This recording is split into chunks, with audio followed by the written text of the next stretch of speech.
Olá, muito bom dia, seja bem-vindo. Amanhã está começando esta primeira sexta-feira do ano em Alto Astral. Estamos em 2012, mas hoje vamos te levar para o passado. E sabe como vai ser esta viagem? Num compasso diferente, sobre os trilhos do trem. Que tal embarcar nessa e olhar as cidades paranaenses sobre um outro ponto de vista? E falando em perspectivas, o final de semana está chegando. Se o tempo estiver bom, um belo passeio pode ficar ainda mais bonito, não é? Amanhã te leva para a Serra da Graciosa, um cantinho histórico e um dos trechos mais preservados de Mata Atlântica. Aliás, você faz parte daquela turma que muda o humor e a animação quando o sol aparece? O verão chegou e nós fomos descobrir como as pessoas estão se acostumando com a mudança no termômetro. E para fechar com chave de ouro o nosso programa, tem uma receita de sanduíche deliciosa, rápida de preparar e cheia de tradição. 6 de janeiro de 2012, é amanhã, bom dia!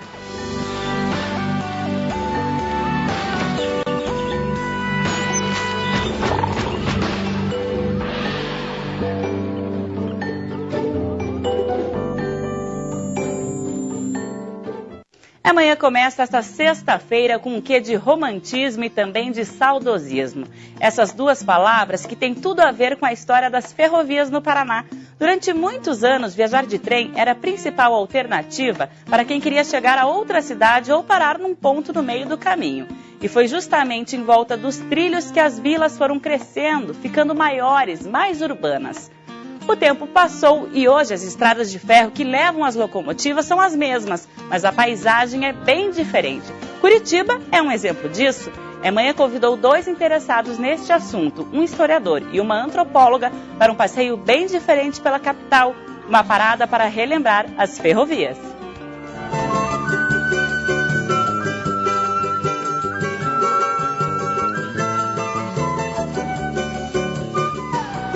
Corre do dia a dia, a gente quase não tem tempo de prestar atenção nas belas paisagens de Curitiba e principalmente na história que cada um desses espaços preserva. É por isso que hoje nós vamos levar você para uma viagem pelos trilhos da capital.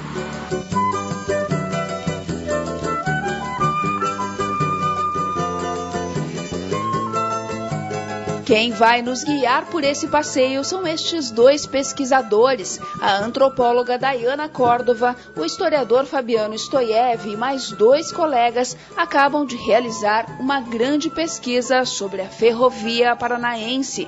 E a primeira constatação surpreendeu até mesmo o grupo. O que nos chamou a atenção como pesquisadores foi a importância que a ferrovia teve na constituição do traçado urbano da cidade de Curitiba. A ferrovia não foi construída dentro da cidade, a cidade foi construída no entorno dessa ferrovia.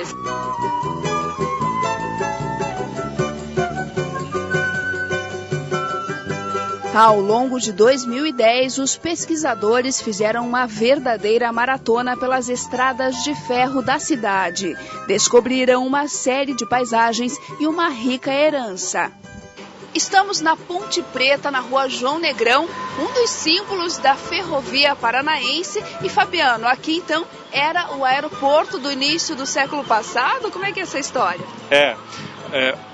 Assim como hoje as pessoas vão ao aeroporto, famílias vão assistir os aviões pousarem, decolarem, antigamente, no começo do século XX, as famílias de Curitiba se reuniam em torno dessa ponte para ver o trem passar sobre o viaduto. E esse foi o primeiro viaduto da cidade. Agora, Dayana, tinham até piadas sobre essa história da ponte no meio da cidade. Explica isso pra gente.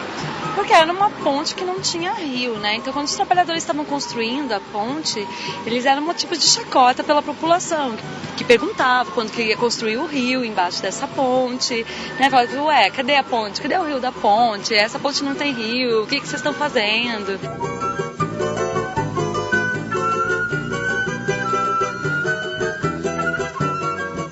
A antiga estação ferroviária do Rebouças hoje é um shopping, mas preserva a arquitetura da época e abriga o Museu Ferroviário de Curitiba.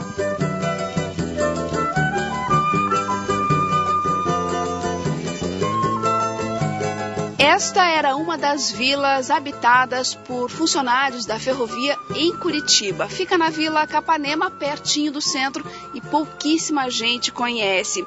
Fabiano, o que sobrou dela continua igual?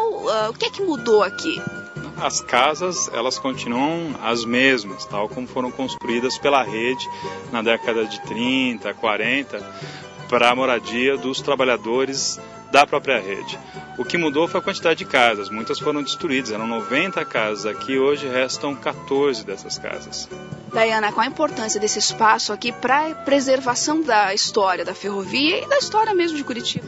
Ele é um lugar bem importante para a gente dentro da pesquisa, porque ele chama a atenção para a ideia do pequeno patrimônio material que está envolvido com a paisagem ferroviária de Curitiba. Porque normalmente a gente vê a Ponte Preta, todo mundo sabe onde está a estação ferroviária, mas quando se trata desse pequeno patrimônio que é mais prático, são essas casinhas de madeira, e não só as casas, nesse caso todo esse conjunto, né, são essas árvores, a maneira como foi ocupado esse espaço pelas pessoas relacionadas com a rede e a própria forma como a rede construiu, né, e essas coisas acabam invisibilizadas, assim, né?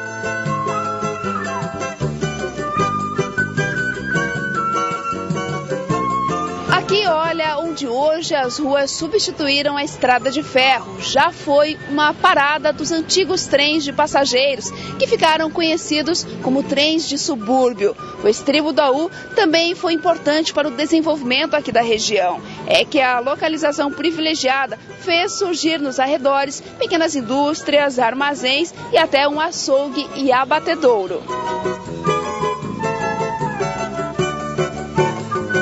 A pesquisa do grupo deu origem a este livro e um site, uma proposta para discutir o destino das linhas de trem e do patrimônio da rede ferroviária. Ele apresenta todos esses trajetos, esses caminhos que a gente percorreu e os principais pontos, porque infelizmente a gente não consegue colocar tudo dentro do livro, porque são muitos lugares, enfim. O livro é um convite a observar a cidade de Curitiba de uma outra perspectiva, da perspectiva do trem. Da caminhada pelo trilho.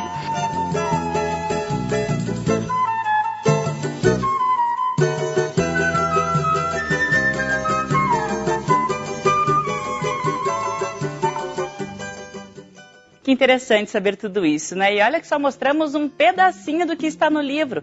Todo o conteúdo da obra e da pesquisa estão disponíveis no site pelostrilhos.net.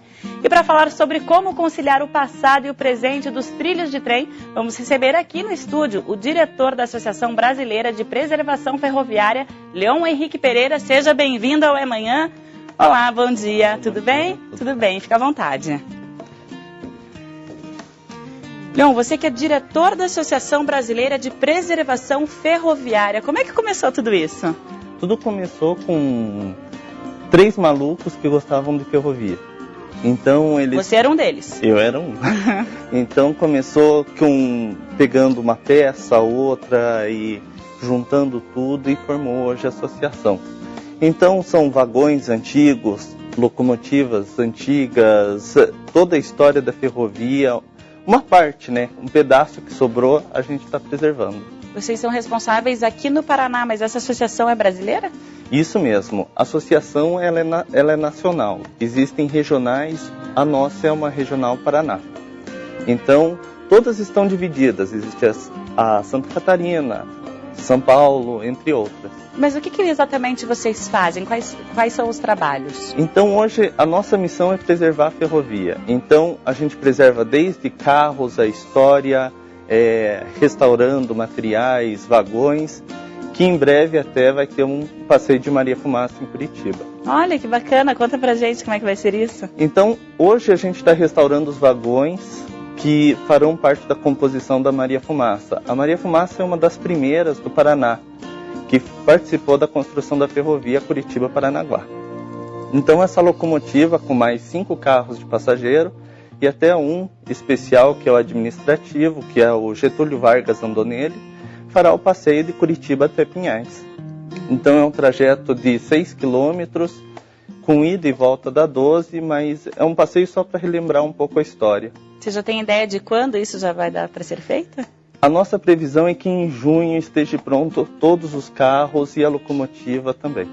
Agora, Leon, aqui na história do Paraná tem a ferrovia que liga aqui Curitiba até o litoral, que foi construída no final de 1800, foi 1885. Na época, as pessoas até duvidavam que iria sair essa ferrovia, porque a geografia ali do local é muito difícil, também era um trabalho muito árduo. Conta um pouco mais pra gente sobre essa história. A ferrovia ela começou de Paranaguá para Curitiba, na verdade. Nunca foi de Curitiba até Paranaguá. Então foram 3 etapas: de Paranaguá até Morretes, de Curitiba até Banhado, que é uma estação no meio da Serra do Mar, e de Banhado ligando as 3 partes. As 2 partes, na verdade. E as dificuldades na época? As dificuldades foram muitas, pois era mata fechada, a febre amarela era muito. Não existia posto médico naquela época no meio da Serra do Mar. Em média, de metade dos funcionários que trabalharam, que eram imigrantes, morreram na construção. Difícil, né? E assim, você é jovem, a gente mostrou ali na matéria 2 outros jovens, os 3 bem interessados nessa história da ferrovia. Quem é mais jovem não viveu tanto isso como quem viveu em épocas passadas. Como é que começou todo esse interesse? Olha, eu cresci no lado da ferrovia. Minha mãe e meu pai sempre me levavam no lado da linha em Pinhais para ver o trem passando. Então, com passeios de Maria Fumaça de Curitiba até a Lapa, de Curitiba até Pinhais, eu fui me interessando e um dia eu falei que ia ser maquinista, que eu queria ser ferroviário, e aí começou tudo. Mas a paixão, acho que não existe ferroviário na minha família, mas eu acho que veio pelo sangue mesmo. Você se encantou com os trens quando era pequena? Sim, poxa, era majestoso ver aquele peso todo andando, passando na nossa frente, então acho que foi muito legal. E assim foi o interesse e acabei gostando e até hoje eu estou trabalhando na ferrovia. E você sente o interesse de outras pessoas quando você fala que trabalha com isso? Olha, é curioso hoje, pois muita gente quer ver a Maria Fumaça. Então, todo mundo que a gente está contactando, buscando apoio, todo mundo quer ver novamente Maria Fumaça. Desde quando que ela não funciona mais? Desde 1970 foram extintas todas as Maria Fumaças e trocada para tração a diesel elétrico. Que na verdade a Maria Fumaça ela se tornou, vamos dizer, inviável devido corte de madeira, combustível, água, paradas, ela não conseguia tracionar tanta carga, então foi feita essa troca. E essa ferrovia que passa aqui por dentro de Curitiba tem uma curiosidade, né, que você estava me dizendo. Vamos contar para quem está assistindo. Então, essa ferrovia, ela também é uma ferrovia centenária, que liga Curitiba a Rio Branco do Sul. Eu trabalhei muito tempo nela, então é uma ferrovia que passa na frente do Polo Shopping, onde nos finais de semana todo mundo se encontra lá para dar tchau, para ver o trem passando. Então, uma ferrovia de 43 quilômetros. Nela, hoje só existe trem de carga. Em breve, a gente pretende colocar o nosso trem de passageiro também nessa ferrovia para todo mundo conhecer esse trajeto. É um trecho com bastante curva, né?